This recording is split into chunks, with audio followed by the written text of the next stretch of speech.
तो चलिए शुरुआत करते हैं दोस्तों। प्रश्न संख्या 1, निम्न में से किस सिख गुरु ने फारसी में जफरनामा लिखा था? ऑप्शन ए गुरु गोविंद सिंह, बी गुरु हरिकिशन, सी गुरु तेज बहादुर, डी गुरु हरि राय।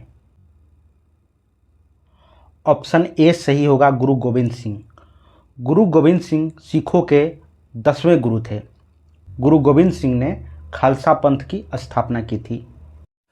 प्रश्न संख्या 2, प्लासी की लड़ाई 1757 ईस्वी में अंग्रेजी सेना का नेतृत्व निम्न में से किसने किया था? ऑप्शन ए रॉबर्ट क्लाइव ने, बी वारेन हेस्टिंग ने, सी हेक्टर मुनरो ने, डी इनमें से कोई नहीं। ऑप्शन ए सही होगा दोस्तों, रॉबर्ट क्लाइव ने। ठीक है, जब प्लासी की लड़ाई हुई थी 1757 ईस्वी में, तो ब्रिटिश ईस्ट इंडिया कंपनी और सिराजुद्दौला के बीच हुआ था। तो ब्रिटिश ईस्ट इंडिया कंपनी की तरफ से रॉबर्ट क्लाइव ने नेतृत्व किया था। प्रश्न संख्या 3, निम्न में से तीसरे आंग्ल मैसूर युद्ध को रोकने के लिए टीपू सुल्तान ने अंग्रेजों के साथ कौन सी संधि की? ऑप्शन ए श्रीरंगपट्टम की संधि, बी मैसूर की संधि, सी बिदनूर की संधि, डी मैंगलोर की संधि। ऑप्शन ए सही होगा दोस्तों, श्रीरंगपट्टम की संधि। प्रश्न संख्या 4, निम्नलिखित में से अंग्रेजों द्वारा सर्वप्रथम कहवा बागान लगाए गए थे? कहाँ लगाए गए थे? ऑप्शन ए कुर्ग जनपद में, बी नीलगिरी जनपद में, सी चिकमंगलूर जनपद में, डी वायनाड जनपद में। ऑप्शन नंबर डी सही होगा दोस्तों, वायनाड जनपद में अंग्रेजों ने सर्वप्रथम कहवा बागान कहाँ लगाया था? वायनाड जनपद में। वायनाड कहाँ पड़ता है? केरल में पड़ता है। सवाल नंबर 5, भारत में डाक व्यवस्था शुरू करने वाला ब्रिटिश गवर्नर जनरल निम्न में से कौन था? Option A Lord Wellesley, B Lord Auckland, C Lord Bentinck, D Lord Dalhousie. Option number D सही होगा दोस्तों, लॉर्ड डलहौजी। लॉर्ड डलहौजी ने ही भारत में डाक व्यवस्था की शुरुआत की थी। प्रश्न संख्या 6, अंग्रेजी शासन के दौरान भारत के आर्थिक दोहन के विचार का प्रतिपादन निम्न में से किसने किया था? ऑप्शन ए दादा भाई नेरोजी, बी M.N. राय, सी राम मनोहर लोहिया, डी जयप्रकाश नारायण। किसने किया था बताइए? ऑप्शन ए सही होगा दोस्तों, दादा भाई नेरोजी ने। दादा भाई नेरोजी ने ही सबसे पहले आर्थिक दोहन के विचार का प्रतिपादन किया था।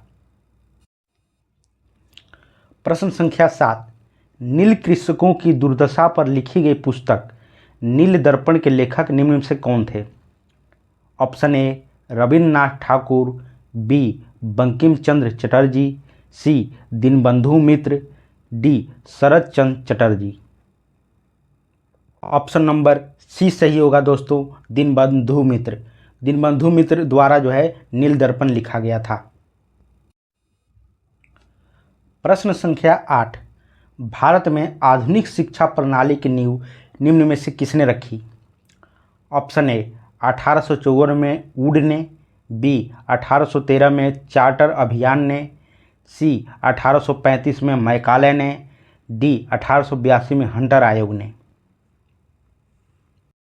ऑप्शन नंबर सी सही होगा दोस्तों, 1835 में मैकाले ने। मैकाले ने ही भारत में आधुनिक शिक्षा प्रणाली की नींव रखी थी। प्रश्न संख्या 9, सुगौली की संधि जो 1816 ईस्वी में हुआ था, इनमें से किनके बीच हुई थी? Option A East India company और Nepal, option B East India company और Awadh, C East India company और मिथिला, डी अवध का नवाब और नेपाल। ऑप्शन नंबर ए सही होगा दोस्तों, ईस्ट इंडिया कंपनी और नेपाल के बीच हुआ था।